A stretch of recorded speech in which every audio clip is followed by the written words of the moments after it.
La noche es fría. Enero de 1800. Más allá de los senderos embarrados que un día se llamarán Avenida Pensilvania, se puede ver un pálido rectángulo de piedra que se alza sobre tierra cruda y árboles raquíticos. Sin un acceso grandioso. Sin puertas de mármol. Solo una casa a medio terminar, asentada en una loma baja sobre un pantano, con las ventanas oscuras y las habitaciones vacías. Esta es la casa presidencial. Y si pudieras caminar por esos pasillos inacabados esta noche, verías yeso desnudo, vigas expuestas y charcos de agua de lluvia acumulándose en los pisos sin barnizar. Olerías aserrín y piedra húmeda. Oirías el silbido del viento a través de las grietas de las paredes. En unos meses, el segundo presidente de Estados Unidos se mudará a este edificio. Lo encontrará frío, inacabado y solitario. Su esposa tenderá la ropa en la habitación más grande porque no hay otro sitio donde secarla. Y, sin embargo, esta casa, esta estructura tosca e incompleta, enclavada en medio de la nada, se convertirá en la residencia más famosa del mundo. Será incendiada, reconstruida, pintada de blanco y ocupada por todos los presidentes estadounidenses durante más de 2 siglos. Será un símbolo de democracia, poder y libertad. Pero tras ese símbolo se esconde una historia más oscura y compleja. Una historia de compromiso y ambición. De trabajadores libres y esclavos que trabajaron codo con codo para construir una casa que se suponía representaba la libertad. Del sudor, el dolor y las manos invisibles que levantaron esos muros y tallaron esas piedras. Del fuego, la reconstrucción y un nombre que esconde tanto como revela. Esta es la historia de la Casa Blanca. No la versión pulida y patriótica que aprendiste en la escuela. La verdadera historia. La de quién la construyó, cuánto costó y quién pagó el precio. Si te encantan las investigaciones profundas sobre la historia, el poder y las fuerzas ocultas tras los edificios e instituciones que damos por sentados, este es tu canal. Vamos más allá de lo superficial. Hacemos las preguntas difíciles. Y nunca olvidamos a las personas que fueron borradas de la narrativa oficial. Si te gusta este contenido, dale a me gusta, suscríbete y deja un comentario con tu opinión. Comencemos. Volvamos al principio. A 1788. Estados Unidos acaba de ratificar una nueva constitución. 13 estados, con una unión vaga durante la Guerra de la Independencia, ahora intentan determinar cómo gobernarse como una sola nación. Y una de las primeras grandes preguntas es esta: ¿dónde debería estar la capital? Durante la Revolución y los años inmediatamente posteriores, el Congreso Continental se trasladaba constantemente. Filadelfia, Nueva York, Annapolis, Trenton e incluso Princeton. No había una sede permanente de gobierno. No había un centro de poder fijo. Y eso ponía nerviosa a la gente. ¿Cómo se puede gobernar un país sin siquiera una dirección fija? Pero elegir una capital fue políticamente explosivo. Todas las regiones la deseaban. Los estados del norte la querían en el norte, más cerca del comercio y las finanzas. Los estados del sur la querían en el sur, más cerca de sus economías agrícolas y sus intereses esclavistas. Ninguna de las partes cedió. Y así, el debate se prolongó, amargo y sin resolver, hasta 1790, cuando se llegó a un acuerdo. Un compromiso a puerta cerrada que moldearía para siempre la geografía física y simbólica de Estados Unidos. Los actores clave fueron Alexander Hamilton, Thomas Jefferson y James Madison.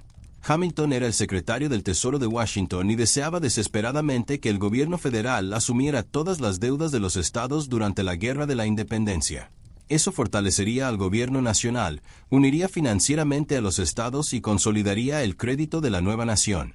Pero los estados del sur, muchos de los cuales ya habían saldado sus deudas, detestaban la idea. La consideraban un plan del norte para enriquecer a banqueros y comerciantes a costa del sur. Jefferson y Madison se opusieron al plan de Hamilton. Pero también querían algo: una capital en el sur. Una sede permanente del gobierno que estuviera más cerca de Virginia, Maryland y el resto del bloque sureño. Una capital que no estuviera dominada por los intereses comerciales del norte. Así que hicieron un trato. Cenaron en casa de Jefferson, en algún momento de junio de 1790. Los detalles son confusos, no hay registro oficial, solo el relato posterior de Jefferson. Pero el resumen es claro: Hamilton obtuvo su plan de asunción de deuda.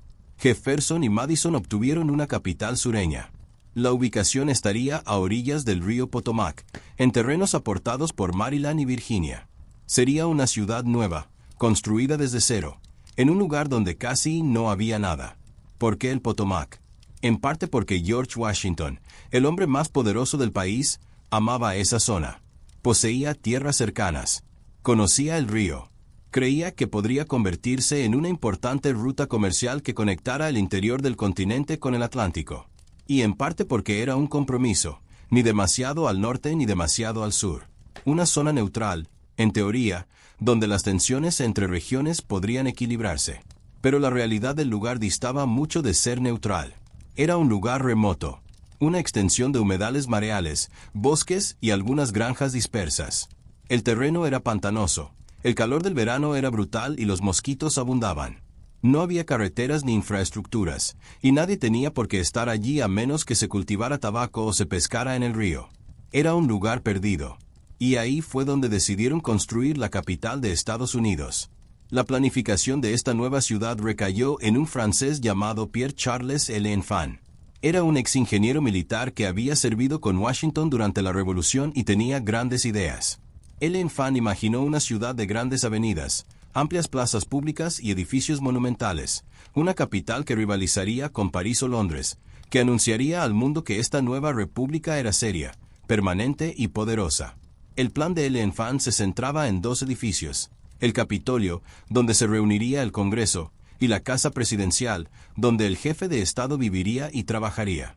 Estos 2 edificios serían el eje central de la ciudad, conectados por una amplia avenida, la Avenida Pensilvania, y rodeados por una red de calles y bulevares diagonales que crearían líneas visuales impactantes y conexiones simbólicas entre los poderes del gobierno. L'Enfant ubicó la Casa Presidencial en una ligera elevación con vistas al Potomac, aproximadamente a 2,5 kilómetros al oeste del Capitolio. El terreno tenía cierta elevación, lo que facilitaba el drenaje y la visibilidad, pero seguía siendo un terreno accidentado y fangoso, propenso a inundaciones y difícil de construir. Aún así, tenía una importancia simbólica. La Casa Presidencial se alzaría aislada, visible desde la distancia, sin estar abarrotada de otros edificios. Sería una declaración de poder ejecutivo y dignidad. Pero la gran visión de L'Enfant tenía un problema. Era costosa, lenta y controvertida. Chocó con los comisionados que supervisaban la construcción de la ciudad. Se negó a ceder en sus diseños. Derribó edificios que obstaculizaban sus avenidas, incluyendo una casa solariega perteneciente a un rico terrateniente, sin pedir permiso. Finalmente, Washington lo despidió. Pero su plan básico sobrevivió. La ubicación de la Casa Presidencial permaneció donde la había situado. Y la obra avanzó. Ahora, necesitaban un diseño real para la casa misma. En el verano de 1792, los comisionados anunciaron un concurso. Querían diseños para la Casa Presidencial. Los requisitos eran claros, pero contradictorios. El edificio debía ser digno, imponente, adecuado para un jefe de Estado. Pero no podía parecer un palacio. No podía parecer la residencia de un rey. Los estadounidenses acababan de librar una guerra para deshacerse de la monarquía. Desconfiaban del poder concentrado, de la aristocracia, de cualquier cosa que oliera a realeza europea. Así que la casa debía mantener un equilibrio sutil, lo suficientemente grandiosa como para inspirar respeto, pero lo suficientemente republicana como para convencer a un público nervioso de que seguía siendo un gobierno del pueblo. El concurso atrajo varias propuestas.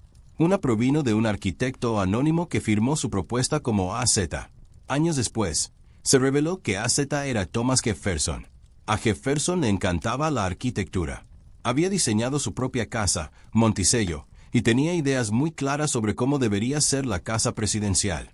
Su diseño era modesto, inspirado en las villas romanas clásicas, y mucho más pequeño que lo que finalmente se construyó. No ganó. El ganador fue James Oban. Nacido en Irlanda, formado en el estilo neoclásico georgiano, emigró a Estados Unidos tras la Revolución. Había trabajado en Carolina del Sur diseñando edificios para ricos hacendados y tenía fama de trabajar con solidez y buen gusto. Su diseño para la casa presidencial era elegante, simétrico y práctico. Se inspiró en gran medida en Leinster House, en Dublín, una gran casa adosada para un aristócrata irlandés, pero ampliada y adaptada para un presidente. El diseño de Oban consistía en un edificio rectangular de 3 plantas.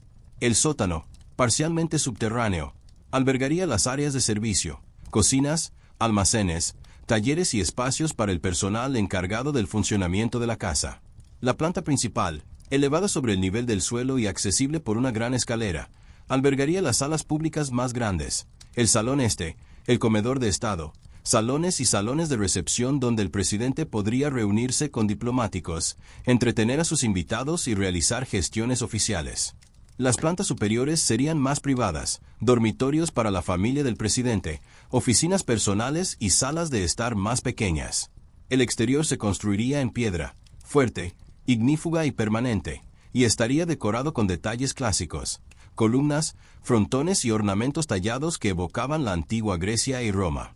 Era un lenguaje de poder que todos en Occidente entendían, pero también era sobrio, republicano, sin ser excesivamente ostentoso. Decía, este es un edificio gubernamental, no una corona. A George Washington le gustó el diseño de Oban, pero le pareció demasiado pequeño. Le pidió que lo ampliara para hacerlo más impresionante, para añadirle escala y presencia. Oban accedió. El edificio final sería más grande que el propuesto originalmente para el concurso, aunque aún más pequeño que algunos palacios europeos. Y el 13 de octubre de 1792 se colocó la primera piedra. Comenzó la construcción. Construir la casa presidencial tomaría 8 años. 8 años de cortar piedra, transportar madera, mezclar mortero, cavar cimientos y luchar contra el clima. Era una obra ardua, lenta y costosa, y cada paso requería mano de obra, una cantidad ingente de trabajo humano. La piedra provenía del arroyo Aquia, en Virginia, a unos 60 kilómetros al sur. Era un tipo de arenisca, lo suficientemente blanda para tallarla, pero lo suficientemente resistente para construir. Los canteros cortaban grandes bloques de la tierra, los cargaban en barcos y los transportaban río arriba por el Potomac.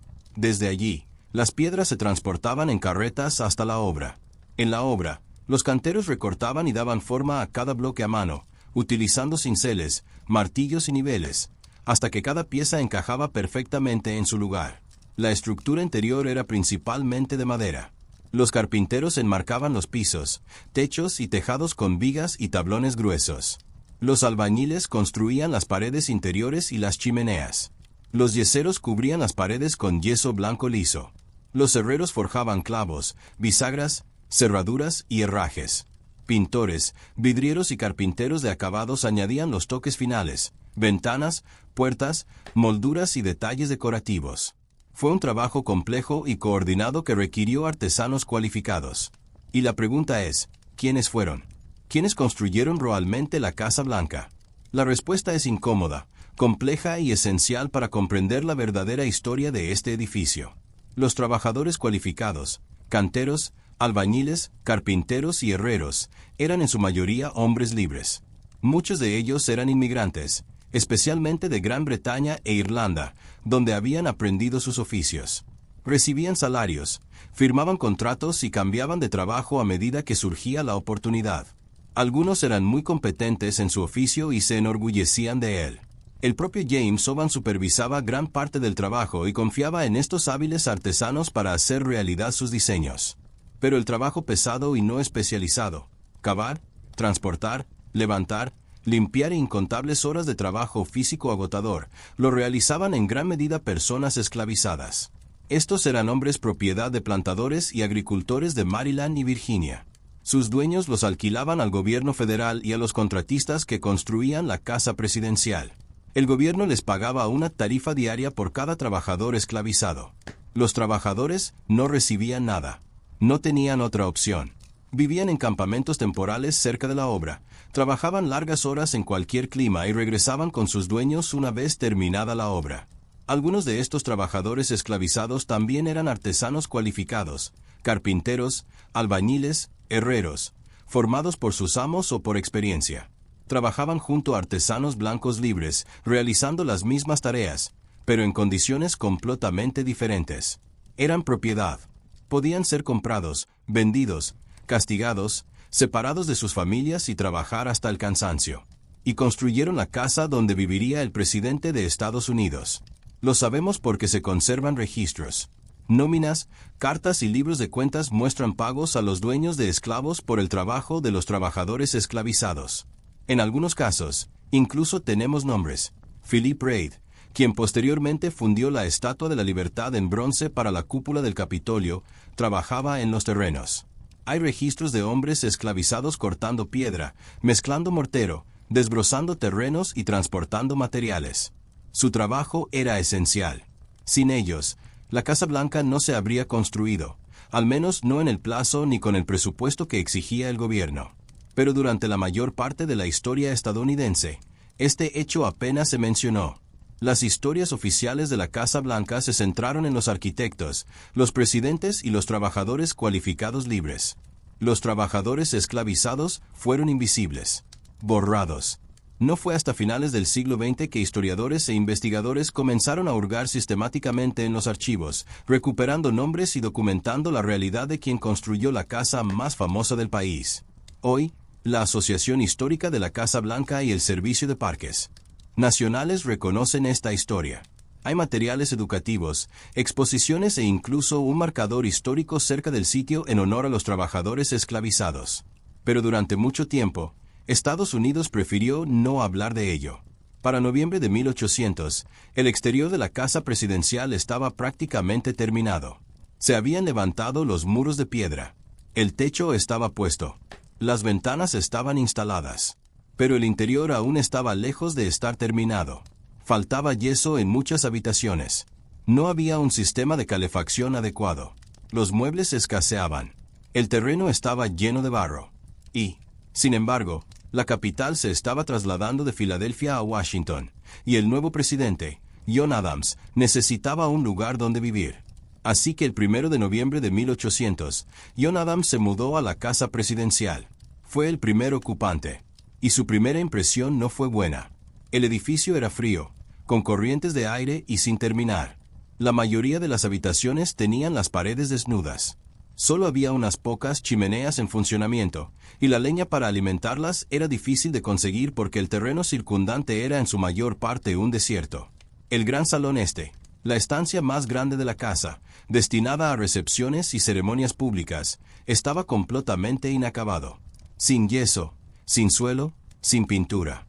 Abigail Adams, la primera dama, lo usó para tender la ropa porque no había otro espacio interior lo suficientemente grande y seco. La dirección en sí, 1600 Pennsylvania Avenue, ni siquiera existía aún. No había calle ni pavimento, solo un camino de tierra lleno de baches entre lodo y troncos. Llegar a la casa desde cualquier lugar requería transitar por caminos irregulares y sin señalizar. Washington, D.C., en 1800, era una zona de obras. Unos pocos edificios dispersos, vastas extensiones de terreno baldío y un montón de mapas optimistas que poco se parecían a la realidad. Adams vivió en la casa solo unos 4 meses. En marzo de 1801, perdió las elecciones contra Thomas Jefferson y abandonó Washington. Nunca regresó. Thomas Jefferson se mudó a la casa presidencial en marzo de 1801 e inmediatamente se puso a trabajar para hacerla más funcional. Jefferson era famoso por su frugalidad e informalidad. Detestaba la ceremonia y la pompa.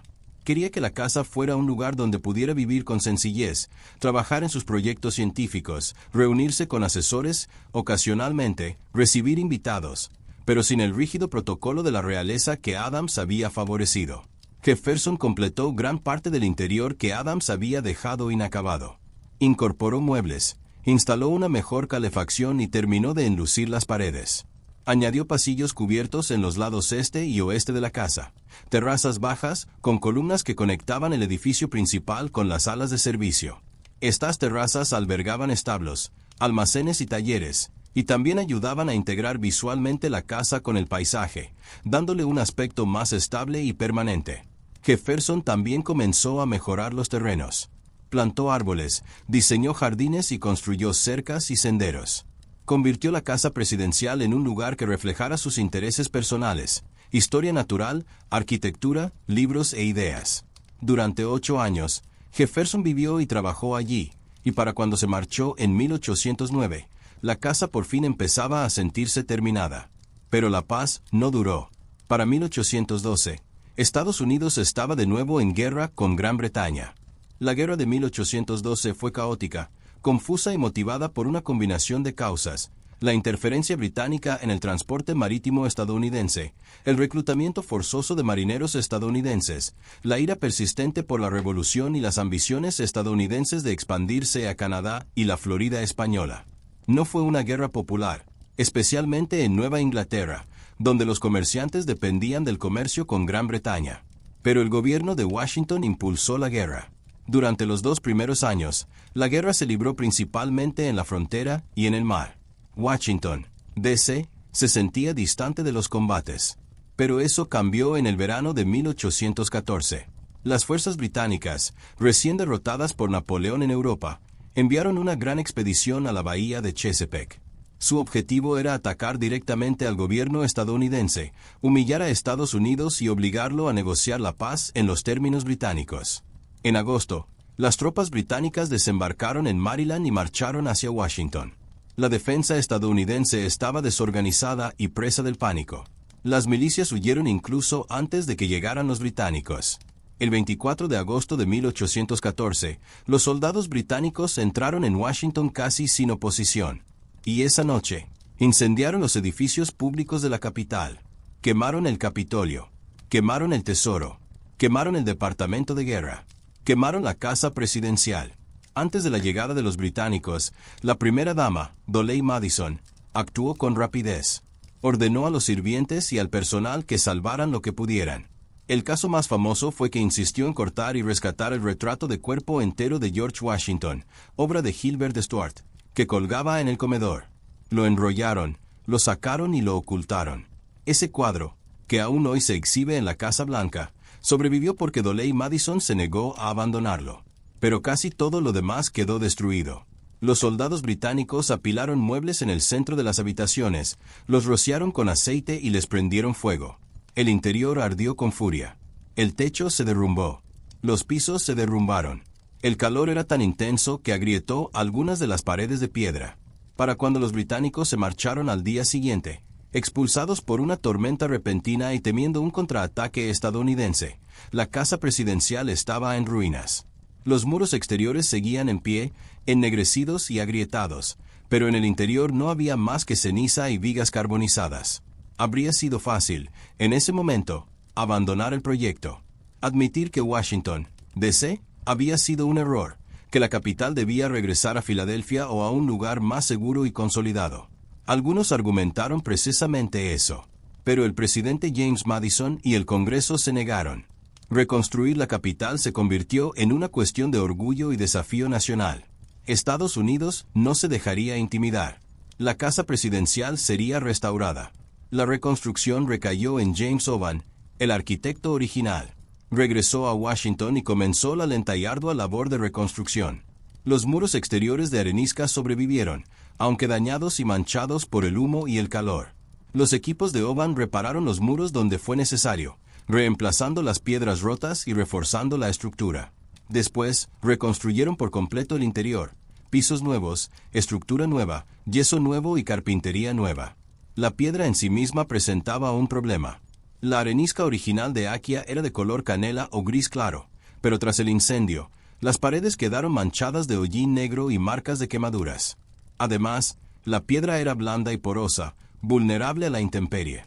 Para solucionar ambos problemas, Oban ordenó pintar todo el exterior de blanco. Esto no era inusual. Blanquear los edificios de piedra era una práctica común a principios del siglo XIX, tanto para proteger la piedra como para darles una apariencia limpia y uniforme. Pero en el caso de la casa presidencial, la pintura blanca hizo algo más. Cubrió las huellas del incendio. Hizo que el edificio pareciera nuevo. Borró las cicatrices visibles de 1814 y presentó al mundo una superficie lisa y segura. Y le dio un nombre al edificio. Incluso antes del incendio, la gente la llamaba informalmente la Casa Blanca, debido a su piedra pálida. Pero tras la reconstrucción, cuando todo el edificio relucía con pintura blanca recién pintada, el nombre se conservó. Durante el resto del siglo XIX, se la conoció tanto por su nombre oficial, Casa Presidencial o Mansión Ejecutiva, como por su apodo popular, la Casa Blanca. En 1901, el presidente Theodore Roosevelt oficializó el nombre. Desde entonces, fue la Casa Blanca, y lo ha sido desde entonces. A finales de 1817, la reconstrucción estaba lo suficientemente completa como para que el presidente James Monroe se mudara. La casa se había reconstruido en poco más de 3 años, una notable proeza de coordinación, artesanía y pura determinación. Y, una vez más, gran parte del trabajo fue realizado por trabajadores esclavizados, contratados por sus dueños, sin paga y borrados de la historia. Durante el resto del siglo XIX, la Casa Blanca continuó evolucionando. Cada presidente introdujo cambios, añadiendo nuevas características, modernizando sistemas antiguos y adaptando el edificio a las necesidades cambiantes de la oficina y del país. En 1824, el presidente James Monroe añadió el Pórtico Sur, un imponente pórtico curvo con altas columnas que daba al césped y al río Potomac. Formaba parte del diseño original de Oban, pero nunca se construyó. 5 años después, en 1829, el presidente Andrew Jackson añadió el Pórtico Norte, la icónica entrada que la mayoría de la gente imagina cuando se imagina la Casa Blanca. Estos pórticos dieron al edificio su forma definitiva e irreconocible, un bloque rectangular blanco con columnatas clásicas en los lados norte y sur, en medio de un césped verde. En el interior, el edificio se actualizaba constantemente. En la década de 1830 se instaló plomería, que llevó agua corriente a los pisos superiores. En las décadas de 1840 y 1850 se añadió iluminación de gas, que reemplazó las velas y las lámparas de aceite. En la década de 1890, el presidente Benjamin Harrison instaló iluminación eléctrica, aunque, según se dice, él y su familia temían tocar los interruptores por temor a recibir una descarga eléctrica. La calefacción se mejoró con el tiempo, pasando de chimeneas individuales a sistemas de calefacción central. Se añadieron baños. Se modernizaron las cocinas. El edificio se transformó poco a poco, pasando de ser una casa semifuncional y con corrientes de aire a una residencia más cómoda y tecnológicamente avanzada. Pero seguía siendo un espacio reducido. Se suponía que la casa presidencial cumplía 2 funciones. Era el hogar del presidente y también el centro del poder ejecutivo. El personal del presidente, sus secretarios, asesores y visitantes tenían que apiñarse en el mismo edificio donde vivía la familia del presidente. A finales del siglo XIX, la Casa Blanca estaba a reventar. En el exterior, los terrenos se fueron ajardinando y formalizando gradualmente. Se plantaron jardines. Se instalaron vallas y portones. La seguridad cobró mayor importancia a medida que la presidencia se hacía más visible y vulnerable. El acceso público a la Casa Blanca, que había sido relativamente abierto a principios del siglo XIX, comenzó a restringirse. Se podía seguir visitando, pero se necesitaba permiso y se debían seguir las normas. Los terrenos de la Casa Blanca se convirtieron en un espacio controlado, una burbuja de poder y protocolo en medio de una ciudad en crecimiento. Pero volvamos a quienes la construyeron, porque durante la mayor parte de los siglos XIX y XX, su historia fue ignorada. Cuando los turistas visitaban la Casa Blanca, cuando los niños la conocían en la escuela, cuando los historiadores escribían sobre su arquitectura y sus residentes famosos, la atención se centraba siempre en los presidentes, los arquitectos, los artesanos libres y los grandes acontecimientos que ocurrían entre sus muros. Los trabajadores esclavizados que habían cortado la piedra, transportado los materiales, excavado los cimientos y trabajado junto a los trabajadores libres eran invisibles. Esto no fue casualidad, fue una decisión. Estados Unidos, especialmente después de la Guerra Civil y la Reconstrucción, quería contar una historia que enfatizara el progreso, la unidad y la libertad. Reconocer que personas esclavizadas habían construido la Casa Blanca, el Capitolio y muchos otros edificios federales, complicó esa historia. Planteó preguntas incómodas sobre la fundación del país, sobre quiénes estaban incluidos en las promesas de la Constitución y sobre cuánto del éxito inicial de Estados Unidos se construyó a costa de personas que nunca debieron beneficiarse de él.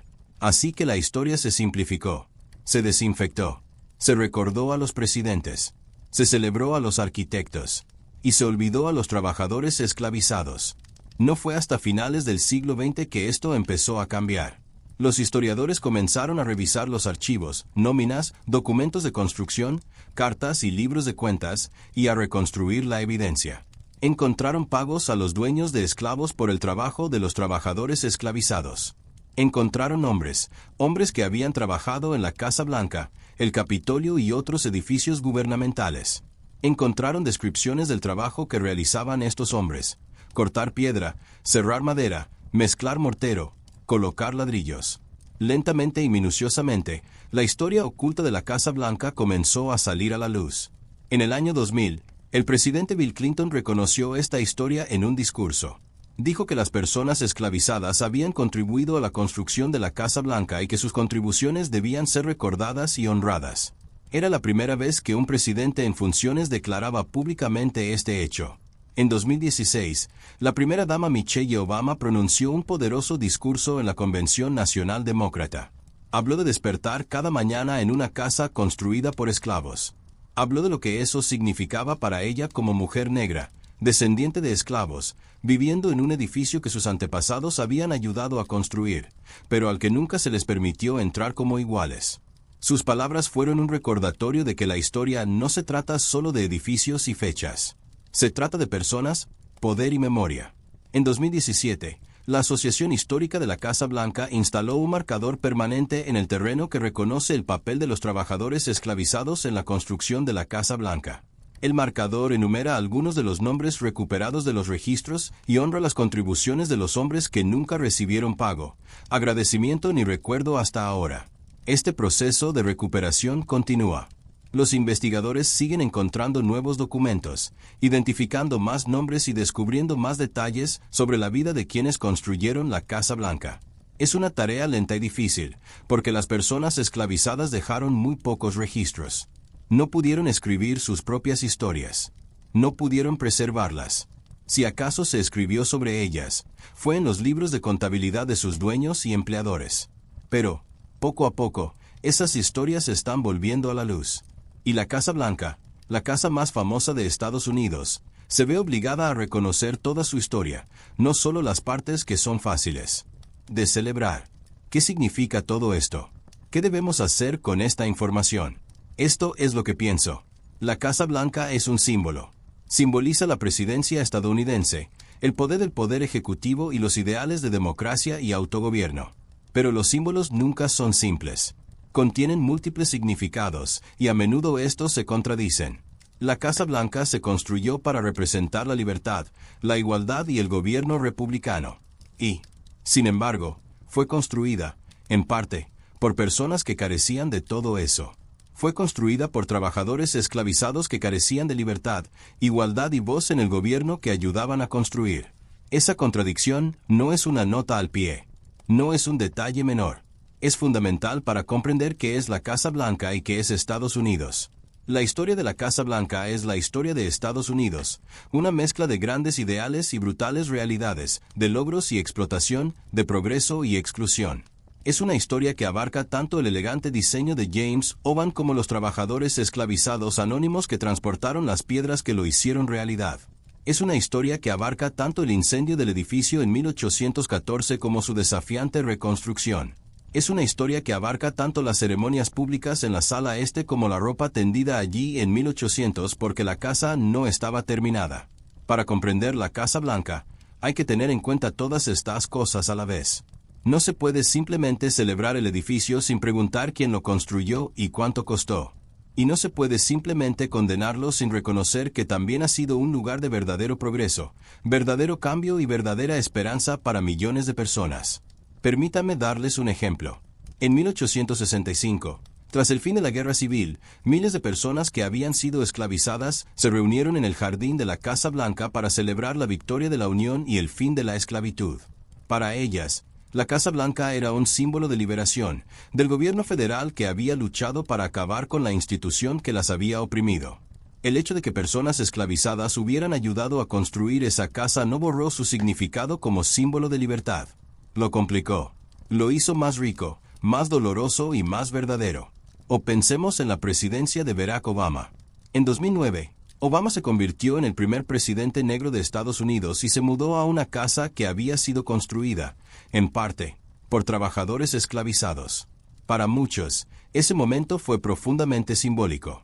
Representó el progreso, la posibilidad de cambio y la idea de que Estados Unidos podía, lenta e imperfectamente, avanzar hacia sus ideales declarados.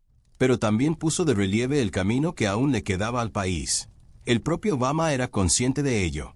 Habló de ello en entrevistas y discursos. sobre la extraña y poderosa experiencia de vivir en un edificio con una historia tan compleja.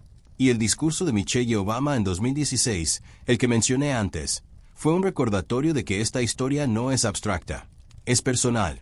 Se trata de personas reales, familias reales, vidas reales. Se trata de los trabajadores esclavizados que construyeron la Casa Blanca y de sus descendientes que aún viven con el legado de la esclavitud. Así que la Casa Blanca es ambas cosas. Es un símbolo de la democracia estadounidense y un recordatorio de la injusticia estadounidense. Es un edificio que representa los más altos ideales de la nación y un edificio construido mediante trabajo forzado. Y si quieres entender a Estados Unidos, entenderlo de verdad, debes estar dispuesto a aceptar ambas verdades a la vez. Hablemos de cómo luce la Casa Blanca hoy. Si alguna vez la has visto, ya sea en persona o en fotografías, conoces la imagen, un gran edificio blanco y simétrico con columnas clásicas y césped verde. Luce tranquilo, solemne y atemporal. Parece como si siempre hubiera estado ahí. Pero, por supuesto, no ha sido así. El edificio que vemos hoy es el resultado de más de 2 siglos de construcción, destrucción, renovación y adaptación constante. La forma y el diseño básicos, el rectángulo neoclásico de James Oban, siguen ahí. Pero casi todo lo demás ha sido cambiado, actualizado o reconstruido. A principios del siglo XX, la Casa Blanca se sometió a una importante renovación bajo la presidencia de Theodore Roosevelt. El edificio era estructuralmente inestable. La plomería y el cableado estaban anticuados, y el interior estaba abarrotado de gente y muebles. Roosevelt contrató a arquitectos para desmantelar y reconstruir gran parte del interior, creando la distribución moderna de las habitaciones que conocemos hoy. El ala oeste, que alberga el despacho oval y al personal del presidente, se construyó durante esta renovación. Antes de eso, el personal del presidente trabajaba en la casa principal, a menudo en sus aposentos privados. En la década de 1940, bajo la presidencia de Harry Truman, la Casa Blanca se sometió a una renovación aún más exhaustiva. El edificio se estaba cayendo a pedazos. Los suelos se hundían, las paredes se agrietaban y los ingenieros advirtieron que toda la estructura podría derrumbarse.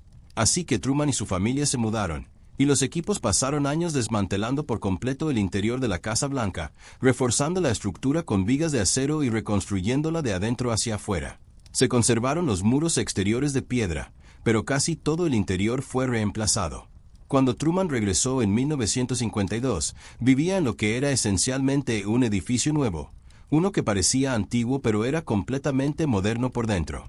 Desde entonces, la Casa Blanca se ha mantenido y actualizado continuamente.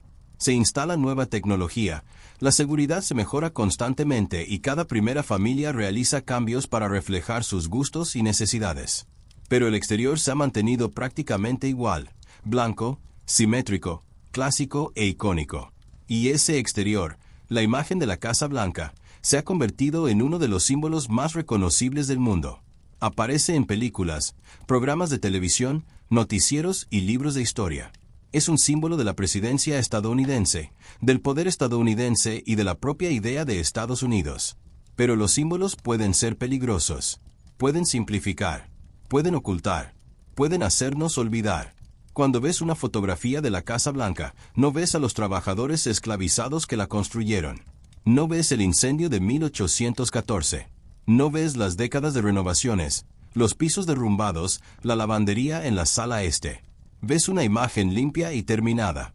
Y esa imagen es poderosa precisamente porque esconde tanto. Entonces, ¿qué deberíamos hacer con esta historia? ¿Cómo deberíamos pensar en la Casa Blanca, sabiendo lo que sabemos? Primero, debemos recordar. Debemos enseñar la historia completa, no solo la arquitectura y los presidentes, sino también a los trabajadores, las condiciones, la violencia y las contradicciones. Debemos asegurarnos de que los nombres de los trabajadores esclavizados sean conocidos y honrados. Deberíamos incluir su historia en cada visita, cada libro de texto y cada documental sobre la Casa Blanca. Porque ellos estuvieron allí, ellos la construyeron, y su trabajo, robado y desconocido, hizo posible la construcción. En segundo lugar, debemos ser honestos sobre el significado de los símbolos. La Casa Blanca no es solo un símbolo de la democracia, también es un símbolo de las contradicciones, los fracasos y la violencia que siempre han formado parte de la historia estadounidense. Puede ser ambas cosas. Los símbolos son complejos. Y si queremos usarlos responsablemente, debemos comprenderlos plenamente. En tercer lugar, deberíamos hacernos preguntas. Deberíamos preguntarnos quién se beneficia de las historias que contamos y de las que no contamos. Deberíamos preguntarnos por qué tardó tanto en reconocerse el papel de los trabajadores esclavizados. Deberíamos preguntarnos qué otras historias siguen ocultas, borradas y esperando ser descubiertas. Y, por último, debemos reconocer que la historia no es inmutable. No es un conjunto de hechos que memorizamos y de los que nos olvidamos. La historia es una conversación. Cambia a medida que nos hacemos nuevas preguntas, encontramos nuevas pruebas y escuchamos voces que fueron silenciadas. La historia de la Casa Blanca aún se está escribiendo. Y cada vez que la contamos, elegimos qué incluir, qué enfatizar y qué omitir. Este video es mi intento de contar una historia más completa, no la versión patriótica y desinfectada, no la que omite las partes incómodas, sino la que incluye el sudor, el trabajo, el fuego, la reconstrucción y a las personas que nunca debieron ser recordadas. La Casa Blanca es la mansión más famosa de Estados Unidos. Es un símbolo de poder, democracia e identidad nacional. Pero también es un edificio con una historia oscura y compleja. Una historia construida sobre el trabajo esclavo. Una historia de incendios y reconstrucciones. Una historia de progreso y exclusión, de ideales e hipocresía. Y si queremos entender a Estados Unidos, entenderlo de verdad, debemos empezar por comprender los lugares que lo simbolizan. No solo su pulida fachada, sino sus cimientos, el trabajo oculto, las manos invisibles que construyeron la Casa de la Libertad. Gracias por ver el video. Si te pareció útil, dale a me gusta, suscríbete y compártelo con alguien a quien le importe la historia, el poder y las historias que elegimos contar. Deja un comentario y dime qué te parece. ¿Qué otros edificios, instituciones o símbolos deberíamos investigar? ¿Qué otras historias esperan ser descubiertas? Este es el tipo de contenido que creamos aquí, profundo, crítico e inquebrantable. No solo celebramos el pasado, lo interrogamos. Hacemos preguntas difíciles. Y nunca olvidamos a quienes fueron borrados. Nos vemos en el próximo. Pero antes de terminar, ampliemos la perspectiva una vez más. Pensemos en lo que significa la Casa Blanca ahora, en el siglo XXI, y lo que podría significar en el futuro. La Casa Blanca ya no es solo un edificio, es un escenario, un telón de fondo para la historia. Cada día, entre sus muros se toman decisiones que afectan a millones de personas, decisiones sobre la guerra y la paz, sobre la economía, sobre la justicia, los derechos y el futuro del país. Y cada día, el mundo observa. Cuando el presidente habla desde la Casa Blanca, cuando las protestas se congregan en las calles, cuando los historiadores ofrecen visitas guiadas a las salas interiores, el edificio en sí mismo cobra significado. Representa la idea de que el poder debe rendir cuentas, que el gobierno debe ser transparente, que los ciudadanos tienen derecho a saber qué sucede en los pasillos del poder. Pero la Casa Blanca también representa los límites de esa idea, porque el poder nunca es completamente transparente. Siempre hay salas que el público no ve, conversaciones que no se graban, decisiones que se toman a puerta cerrada. La Casa Blanca es tanto un símbolo de la democracia como una fortaleza de la autoridad ejecutiva. Y el edificio en sí, la estructura física, encarna esta tensión. Por un lado, está abierto al público. Se puede hacer un recorrido. Se puede recorrer el Salón Este, el Comedor de Estado y los salones donde se forjó la historia. Por otro lado, la mayor parte de la Casa Blanca está cerrada. No se puede ver el despacho oval. No se puede ver la residencia privada. No se puede ver la sala de situaciones, donde los presidentes monitorean guerras y crisis. La Casa Blanca te invita a entrar, pero luego te impide entrar. Esto no es exclusivo de la Casa Blanca, por supuesto. Todos los centros de poder funcionan así. Cada edificio gubernamental, cada palacio, cada Capitolio, todos presentan una imagen pública y ocultan una realidad privada. Pero la Casa Blanca es única por lo que simboliza para los estadounidenses y para el mundo.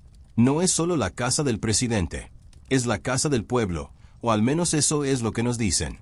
Y esa frase, la casa del pueblo, plantea una pregunta. ¿De quién es el pueblo? ¿Quién entra? ¿Quién influye en lo que sucede allí? ¿Quién será recordado? Durante la mayor parte de la historia estadounidense, la respuesta a esa pregunta ha sido, no todos, ni los esclavos, ni las mujeres, ni los indígenas, ni los inmigrantes, ni las personas de color, ni los pobres, ni los marginados. La casa del pueblo fue construida por personas excluidas de la idea misma de pueblo. Pero eso ha cambiado, lenta e incompletamente. La historia de la Casa Blanca también es la historia de la expansión de quienes cuentan como el pueblo. Es la historia de los movimientos sufragistas, las luchas por los derechos civiles, las protestas y las victorias políticas conseguidas con esfuerzo que gradualmente abrieron las puertas del poder a cada vez más estadounidenses. Y, sin embargo, el edificio en sí mismo sigue siendo un recordatorio de la exclusión. Los trabajadores esclavizados que lo construyeron nunca debieron cruzar la puerta principal. Los trabajadores que lo mantienen hoy, personal de limpieza, cocineros, jardineros, agentes del servicio secreto, suelen ser invisibles, al igual que lo fueron los constructores. La Casa Blanca presenta al mundo una imagen pulida y poderosa, y esa imagen depende del trabajo de personas que no vemos. Esto no es una condena a la Casa Blanca en sí. Es un reconocimiento de que los edificios, como los símbolos, como las naciones, son obra del hombre. Y el hombre nunca es neutral. Carga con el peso de los sistemas de los que forma parte. Sistemas de poder, de clase, de raza y de desigualdad. La Casa Blanca es hermosa. Tiene importancia histórica. Es arquitectónicamente impresionante. Pero también es un edificio construido por esclavos, incendiado por un ejército invasor, reconstruido por una joven nación desafiante y renovado continuamente para satisfacer las necesidades de un poder ejecutivo en constante expansión. Es un edificio con sangre en su argamasa y esperanza en sus columnas. Es un edificio que encarna lo mejor y lo peor del país que representa. ¿Y entonces dónde nos deja esto? ¿Qué hacemos con este conocimiento? Esto es lo que pienso. Decimos la verdad. Contamos la historia completa, sin titubeos, sin edulcorar y sin fingir que las partes incómodas no importan. Honramos a quienes construyeron la Casa Blanca, los trabajadores libres y los trabajadores esclavizados, los arquitectos y las manos anónimas que acarrearon las piedras. Reconocemos que este edificio, al igual que el país que representa, es una mezcla de ideales y contradicciones, de progreso e injusticia. Y seguimos haciendo preguntas. Nos preguntamos por qué tardó tanto en reconocer el papel de los trabajadores esclavizados. Nos preguntamos qué otras historias siguen ocultas. Nos preguntamos quién se beneficia de las narrativas que contamos y a quién perjudican las narrativas que suprimimos. Porque la historia no se trata solo del pasado. Se trata del presente. Las historias que contamos sobre nuestros orígenes moldean nuestra comprensión de dónde estamos y hacia dónde vamos. Si contamos una historia que borra el trabajo y el sufrimiento de las personas esclavizadas, estamos diciendo que sus vidas no importaron. Si contamos una historia que solo celebra a los arquitectos y presidentes, estamos diciendo que el poder y la fama son lo único que vale la pena recordar. Pero si contamos una historia que incluye a todos, poderosos e indefensos, celebrados e olvidados, libres e indefensos, estamos diciendo algo diferente. Estamos diciendo que el trabajo, la vida y la historia de cada persona importan. Estamos diciendo que la historia la hacemos todos, no solo las personas cuyos nombres aparecen en los libros de texto. Y esa es una historia que vale la pena contar. La Casa Blanca se mantiene en pie hoy, tal como se ha mantenido durante más de 2 siglos.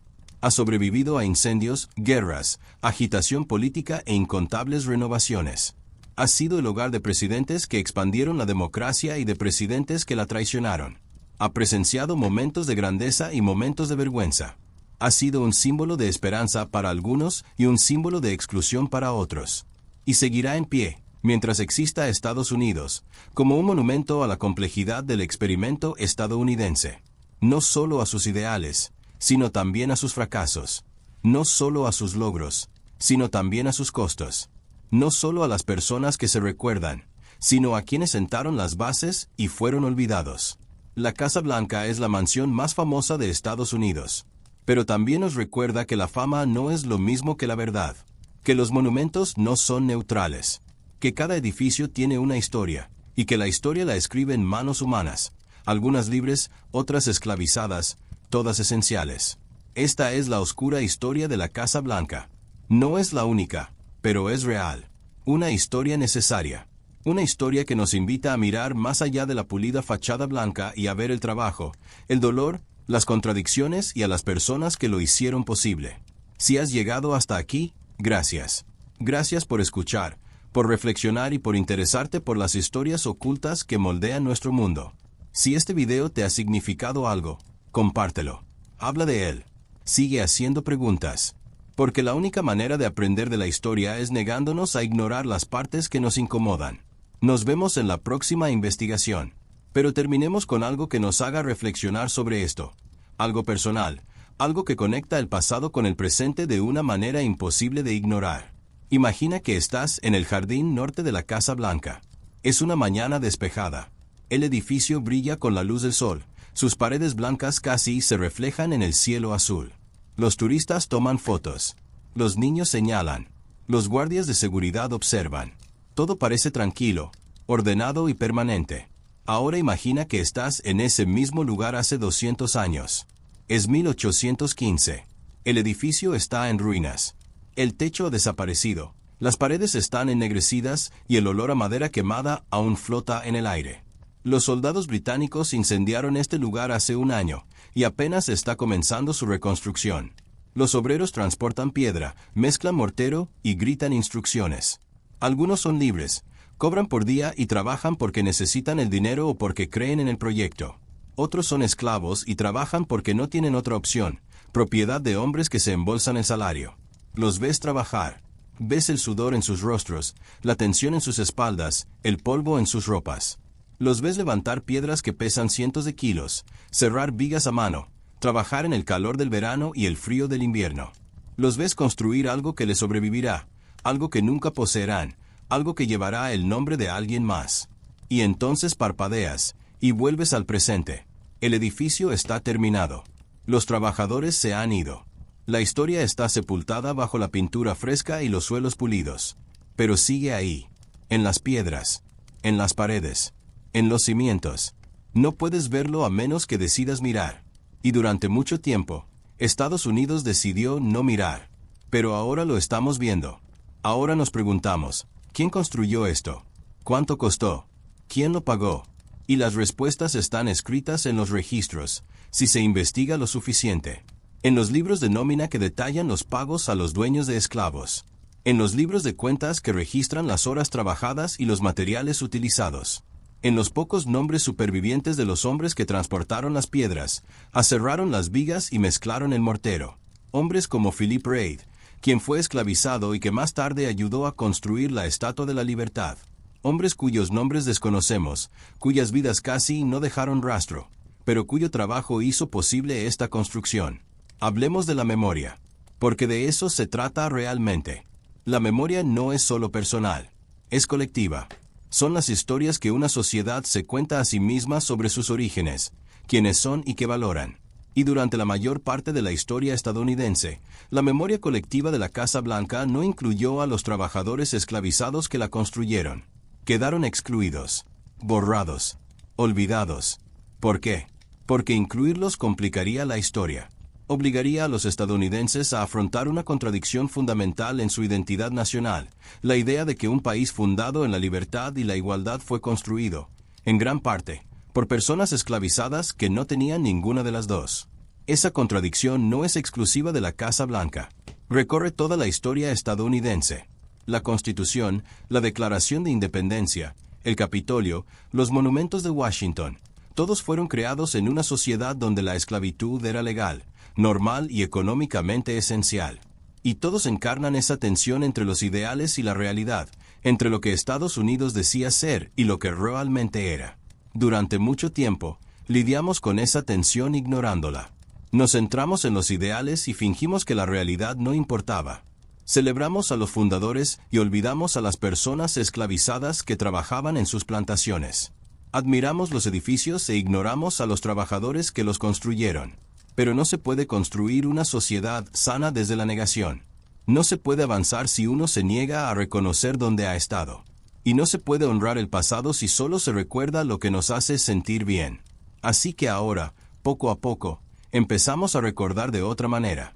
Empezamos a contar una historia más completa, una historia más dura, una historia que incluye a las personas excluidas, el trabajo que les robaron, el sufrimiento que ignoraron.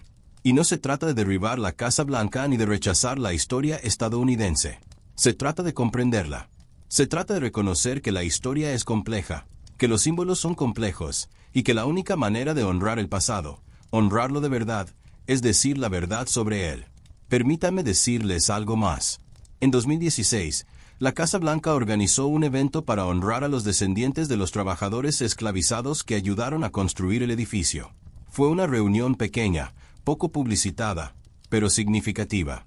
Por primera vez, la Casa Blanca reconoció formalmente a estos trabajadores e invitó a sus descendientes, personas cuyos antepasados colocaron las piedras, transportaron la madera y mezclaron la argamasa, a visitar el edificio que sus antepasados habían creado. Algunos de los descendientes hablaron de lo que significó para ellos. Hablaron de orgullo y dolor, de la complejidad de estar en un lugar que sus antepasados construyeron pero que nunca les perteneció, un lugar al que nunca debieron acceder como iguales. Hablaron de la importancia de ser vistos, de ser reconocidos, de que se reconociera la contribución de su familia después de 2 siglos de silencio. Y hablaron del futuro, de la necesidad de seguir contando esta historia, de seguir recordándola, de asegurar que la próxima generación sepa quién construyó la Casa Blanca y cuánto costó. Ese evento fue un pequeño paso, un gesto simbólico, pero los símbolos importan, y los gestos, cuando son sinceros, pueden ser poderosos. La Casa Blanca sigue ahí. Sus cimientos siguen en pie. El edificio sigue funcionando como el centro del poder ejecutivo estadounidense. Pero la historia de ese edificio está cambiando. Se está volviendo más completa, más honesta, más inclusiva. Y eso es bueno. Porque la única manera de aprender de la historia es estando dispuestos a verla completa. La gloria y la vergüenza, los logros y el costo, los monumentos y las manos que los construyeron. Así que este es mi reto. La próxima vez que veas una foto de la Casa Blanca o de cualquier otro edificio famoso, pregúntate, ¿quién lo construyó? ¿Cuánto costó? ¿Quién lo pagó? No te conformes con la imagen pulida. No te limites a celebrar a los arquitectos y presidentes. Profundiza. Haz preguntas. Busca las historias que no se cuentan. Porque esas historias están ahí. Están en los archivos, en los registros, en el subsuelo. Están en los descendientes de los trabajadores a quienes nunca se les pagó, nunca se les agradeció, nunca se les recordó. Están en la historia que quedó enterrada y que apenas ahora se está desenterrando. Y cuando encuentres esas historias, compártelas. Habla de ellas. Enséñalas. Porque la labor de recordar nunca termina. Cada generación debe elegir qué honrará, que enseñará y que transmitirá. Y si queremos construir un futuro más justo, más honesto y más inclusivo, debemos empezar por decir la verdad sobre el pasado. La Casa Blanca es un símbolo, pero también es un edificio hecho de piedra, madera, sudor y sangre. Un edificio construido por personas, algunas libres, otras esclavizadas, todas esenciales. Un edificio que hoy se yergue como un monumento tanto a los ideales de la democracia como a las contradicciones que siempre los han acechado. Esa es la oscura historia de la mansión más famosa de Estados Unidos. Esa es la historia que debemos recordar, no porque nos haga sentir bien, sino porque es verdad. Y la verdad, por incómoda que sea, siempre vale la pena contarla. Gracias por ver, gracias por escuchar, y gracias por interesarte lo suficiente como para hacer las preguntas difíciles. Nos vemos la próxima vez. Hablemos de lo que sucederá después. Porque la historia no termina. Sigue avanzando, sigue cambiando, sigue siendo reinterpretada por cada nueva generación. Y la Casa Blanca, tanto el edificio como el símbolo, seguirá evolucionando. En este momento, la Casa Blanca está viviendo un nuevo capítulo en su larga vida. Cada administración trae nuevos ocupantes, nuevas políticas, nuevas controversias y nuevos significados. El edificio se adapta, se renueva, se actualiza y se mantiene constantemente. La tecnología cambia, la seguridad cambia, la forma en que el público interactúa con el edificio cambia. Pero las preguntas fundamentales siguen siendo las mismas. ¿A quién sirve este edificio? ¿A quién representa? ¿Quién puede estar dentro y quién se queda fuera? ¿A quién se recuerda y a quién se olvida? Estas no son preguntas abstractas. Tienen consecuencias reales. La forma en que contamos la historia de la Casa Blanca moldea la comprensión que los estadounidenses tienen de su propia historia, su identidad y su lugar en el mundo. Si contamos una historia que celebra solo los presidentes y arquitectos, enseñamos que el poder y la fama son lo único que importa. Pero si contamos una historia que incluye a los trabajadores, a los trabajadores esclavizados, a los sirvientes y a las innumerables personas invisibles que hicieron que el edificio funcionara, enseñamos algo diferente. Enseñamos que la contribución de todos importa, que el trabajo tiene valor, que la historia la hacemos todos, no solo quienes están en la cima. Y esa lección aplica mucho más allá de la Casa Blanca. Aplica a cada institución, cada monumento, cada símbolo que heredamos del pasado. Aplica a escuelas, hospitales, fábricas y granjas. Aplica a las ciudades en las que vivimos, a las carreteras por las que conducimos y a la infraestructura que sustenta nuestras vidas. Todo fue construido por alguien. Todo tiene una historia. Y toda esa historia incluye a personas cuyos nombres desconocemos, cuya labor hemos olvidado, cuyas historias han sido borradas. La labor de recuperar esas historias es difícil. Requiere tiempo, paciencia y la voluntad de hurgar en los archivos y reconstruir fragmentos de evidencia. Pero es una labor esencial, porque si no lo hacemos, esas historias se perderán para siempre. Y con ellas, perderemos un pedazo de nuestra propia historia, un pedazo de nuestra propia identidad, un pedazo de la verdad sobre quiénes somos y cómo llegamos aquí. Permítame contarles sobre otra persona. Se llamaba Mary y fue esclavizada. Desconocemos su apellido. No sabemos mucho sobre su vida. Pero sabemos que trabajó en la Casa Blanca a principios del siglo XIX, probablemente como empleada doméstica, cocinando, limpiando y atendiendo a la familia del presidente.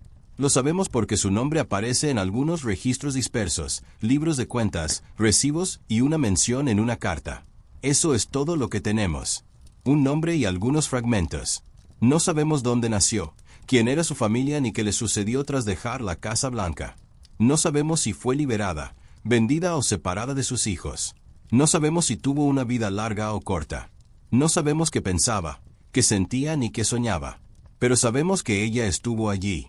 Estuvo dentro de la Casa Blanca, día tras día, trabajando en las cocinas y los pasillos, invisible para los presidentes y dignatarios que pasaban junto a ella, pero esencial para el funcionamiento del hogar. Cocinaba, lavaba la ropa, barría los pisos. Hizo que el edificio fuera habitable. Y luego desapareció de la historia. Historias como la de Mary están por todas partes. Están en cada archivo, en cada casa antigua, en cada sitio histórico. Son los vacíos en los registros, los nombres sin detalles, las personas sobre las que se escribió solo como propiedad o como trabajo, nunca como individuos con vidas e historias propias. Y la tragedia es que nunca podremos recuperar por completo esas historias. Los detalles se han perdido.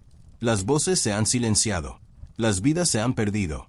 Pero si podemos hacer esto, recordar que existieron, reconocer su importancia, enseñar sus nombres, incluso cuando desconocemos sus historias, y negarnos a borrarlos de la historia de los lugares que ayudaron a construir. Eso es lo que hace el monumento en la Casa Blanca. Enumera nombres, algunos conocidos, otros desconocidos, y honra las contribuciones de los trabajadores esclavizados. No cuenta sus historias completas, porque no las tenemos. Pero dice, estuviste aquí, importaste, te recordamos. Y esto es un comienzo. Así que volvamos al punto de partida. Una noche fría de 1800. Una casa a medio terminar en medio de la nada. Un presidente que se muda antes de que se seque el yeso, antes de que se terminen los pisos, antes de que el edificio esté listo. Esa casa ha recorrido un largo camino. Ha sido incendiada y reconstruida. Ha sido ampliada, renovada y modernizada. Ha albergado a 46 presidentes, innumerables empleados y millones de visitantes. Ha sido escenario de bodas, funerales, cenas de Estado y decisiones históricas. Ha sido escenario de guerras, escándalos, triunfos y tragedias. Y a pesar de todo, el edificio se ha mantenido en pie. Sólido, blanco, icónico. Un símbolo del poder estadounidense, la democracia estadounidense y las contradicciones estadounidenses. Pero el edificio no es solo un símbolo. Es un lugar hecho de piedra, madera, metal y vidrio. Un lugar construido por manos humanas, manos que pertenecieron a trabajadores libres y esclavos, a artesanos cualificados y a excavadores no cualificados, a personas cuyos nombres conocemos y a personas cuyos nombres se han perdido. Y si quieres comprender ese lugar, comprenderlo de verdad, tienes que verlo todo. La arquitectura y el trabajo, los ideales y la injusticia, la imagen pública y los cimientos ocultos, los presidentes que vivieron allí y los trabajadores que lo construyeron. Hay que ver la historia completa. No solo las partes fáciles de celebrar, sino también las difíciles de afrontar. Las partes que nos incomodan. Las partes que desafían nuestras suposiciones sobre quiénes somos y de dónde venimos. Porque eso es la historia. No es una lista de fechas y nombres famosos. Es una red de vidas humanas, decisiones humanas y consecuencias humanas. Es la historia de lo que hemos hecho, a quien hemos lastimado y a quien hemos olvidado. Y la única manera de avanzar de verdad, es mirar atrás con honestidad, reconocer la verdad y aprender de ella. La Casa Blanca es la mansión más famosa de Estados Unidos. Pero también es un monumento a quienes la construyeron, a quienes trabajaron en ella y a quienes nunca debieron ser recordados. Es un recordatorio de que todo gran edificio, toda gran institución, toda gran nación se construye gracias al trabajo de innumerables personas, algunas célebres, otras olvidadas, todas esenciales. Y si queremos honrar esa labor, si queremos honrar esas vidas, tenemos que contar sus historias. Tenemos que decir sus nombres. Tenemos que negarnos a que se borren. Esa es la lección de la Casa Blanca. Esa es la lección de la historia. Y ese es el reto para todos nosotros, recordar, reconocer y nunca dejar de preguntarnos, ¿quién construyó esto? ¿Cuánto costó? ¿Y quién lo pagó? Gracias por ver. Gracias por pensar. Y gracias por no apartar la mirada. Este es el final del documental. Pero la historia continúa. Y de todos nosotros depende decidir qué sucederá después. Antes de terminar, permítame dejarles una última imagen. Una última reflexión. Imagina que hoy recorres la Casa Blanca. Te has unido a un tour público. Recorres las grandes salas de la planta de Estado. La sala este, la sala verde, la sala azul, la sala roja y el comedor de Estado. Las paredes están cubiertas de retratos de presidentes y primeras damas. El mobiliario es elegante, histórico y está cuidadosamente conservado. Los suelos relucen. Las lámparas de araña resplandecen. Todo es hermoso, ordenado y digno. Tu guía turístico te cuenta la historia de las salas, las famosas cenas y recepciones que se celebraron aquí, los presidentes que recorrieron estos pasillos. Y tú escuchas, asientes y tomas fotos. Pero mientras caminas, intenta esto. Mira las paredes. Mira los pisos. Mira los techos. Y pregúntate, ¿quién construyó esto? ¿Quién cortó esta piedra? ¿Quién puso este piso? ¿Quién enyesó esta pared? No verás sus nombres en placas. No verás sus retratos en las paredes. Pero están ahí, en la piedra, en la madera, en los cimientos. Son parte del edificio, tanto como los arquitectos y los presidentes. Más, de hecho, porque sin ellos no habría edificio. No habría paredes donde colgar retratos. No habría pisos por los que caminar. No habría Casa Blanca. Y si pueden retener ese pensamiento, si pueden ver el trabajo invisible que hizo posible este lugar, entonces están viendo la Casa Blanca como debe ser vista. No solo como un monumento al poder, sino como un monumento al trabajo, al esfuerzo humano, a los innumerables hombres y mujeres que construyeron, mantuvieron y sostuvieron este edificio durante más de 2 siglos. Algunos eran libres, otros, esclavos, algunos, inmigrantes.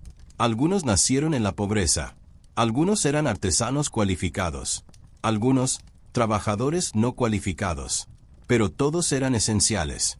Y todos ellos merecen ser recordados. Hablemos de por qué esto importa hoy. ¿Por qué importa que personas esclavizadas ayudaran a construir la Casa Blanca? ¿Por qué importa que recordemos sus nombres y contemos sus historias? Importa porque la memoria moldea la identidad. Las historias que nos contamos sobre nuestro pasado moldean nuestra comprensión del presente y nuestra visión del futuro.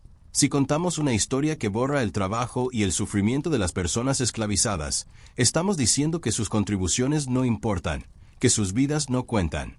Y ese mensaje no se queda en el pasado, perdura en el presente. Afecta nuestra forma de pensar sobre la raza, la clase, el trabajo y la justicia hoy. Pero si contamos una historia que incluye a todos, que reconoce las contribuciones de todos los que construyeron este país, no solo de los ricos y poderosos, entonces estamos diciendo algo diferente. Estamos diciendo que el trabajo de todos importa, que la vida de todos tiene valor, que construir una sociedad es un esfuerzo colectivo y que todos tenemos un interés en ello. Y ese mensaje es radical, porque desafía nuestra forma habitual de pensar sobre la historia. Estamos acostumbrados a pensar en la historia como una historia de grandes hombres, presidentes, generales, inventores, magnates. Estamos acostumbrados a centrarnos en las personas que tuvieron poder, que tomaron decisiones, que dejaron monumentos y documentos. Pero la verdad es que la historia la hacemos todos. La hacen los trabajadores que construyeron las carreteras y los edificios. La hacen los agricultores que cultivaron los alimentos. La hacen los sirvientes que limpiaron las casas. La hacen las mujeres que criaron a los niños. La hacen las personas esclavizadas que fueron obligadas a trabajar sin paga ni reconocimiento. Y si queremos comprender la historia, comprenderla de verdad, tenemos que incluir a todas esas personas. Tenemos que contar todas esas historias. Tenemos que ver el panorama completo, no solo la parte que nos hace sentir cómodos. Es un trabajo duro. Es un trabajo incómodo, porque nos obliga a afrontar cosas en las que preferiríamos no pensar. Nos obliga a reconocer que el país que amamos, los símbolos que veneramos, los edificios que admiramos, todos están construidos sobre cimientos de injusticia. Pero reconocerlo no significa rechazarlo todo. No significa derribar la Casa Blanca ni abandonar los ideales de la democracia. Significa comprender que esos ideales siempre han estado en conflicto con la realidad. Significa reconocer que el progreso es irregular, incompleto y continuo. Significa aceptar que heredamos una historia compleja y contradictoria, y que nuestra labor es aprender de ella, mejorar y avanzar con honestidad y humildad. La Casa Blanca puede ser ambas cosas. Puede ser un símbolo de la democracia y un recordatorio de la esclavitud. Puede ser un monumento a la libertad y un testimonio del trabajo que se robó para construirla. Puede inspirar esperanza y provocar incomodidad. Y eso está bien. De hecho, es saludable. Porque los símbolos que solo inspiran orgullo, sin provocar reflexión, son peligrosos. Nos hacen caer en la complacencia. Nos hacen olvidar. Nos libran de responsabilidades. Pero los símbolos que nos desafían, que nos obligan a pensar, a cuestionar, a enfrentarnos al pasado, son los símbolos que pueden ayudarnos a crecer. Así que esto es lo que espero que aprendan de este video. Espero que comprendan mejor la Casa Blanca, no solo como edificio, sino como símbolo de la historia estadounidense en toda su complejidad. Espero que aprecien a quienes la construyeron, especialmente a los trabajadores esclavizados cuyas contribuciones han sido ignoradas durante tanto tiempo. Espero que aprendan a comprometerse a contar historias más completas y honestas sobre el pasado. Y espero que aprendan a hacer preguntas difíciles, a profundizar y a negarse a aceptar respuestas fáciles. Porque de eso se trata este canal. No hacemos historia superficial. No hacemos narrativas optimistas que pasan por alto las partes incómodas. Profundizamos en las historias oscuras, las historias ocultas, las historias que desafían nuestra forma de pensar sobre el poder, la riqueza y las instituciones que damos por sentadas. Si te gustaría ver más contenido como este, dale a me gusta a este video, suscríbete al canal y activa la campanita para no perderte los próximos episodios. Deja un comentario y dime qué te parece. ¿Qué otros edificios, instituciones o símbolos deberíamos investigar? ¿Qué otras historias ocultas te gustaría descubrir? Y si llegaste hasta el final de este documental, gracias. Gracias por acompañarme a través de 12,000 palabras de historia, análisis y reflexión. Gracias por interesarte por las historias difíciles de contar. Y gracias por estar dispuesto a mirar más allá de la superficie y ver la verdad completa y compleja. La Casa Blanca se mantiene hoy como lo ha sido durante más de 2 siglos. Es un edificio hermoso. Es un símbolo poderoso. Y nos recuerda que cada monumento, cada institución, cada símbolo que heredamos del pasado conlleva múltiples significados, algunos inspiradores, otros inquietantes, todos dignos de comprender. La oscura historia de la Casa Blanca no es la única, pero es una historia real, una historia necesaria, una historia que nos invita a recordar a quienes fueron olvidados, a honrar el trabajo que les fue robado y a afrontar las contradicciones que se encuentran en el corazón de la historia estadounidense. Esa es la historia que he intentado contar aquí, y espero, de alguna manera, que sea una historia que se quede con ustedes. Gracias por ver.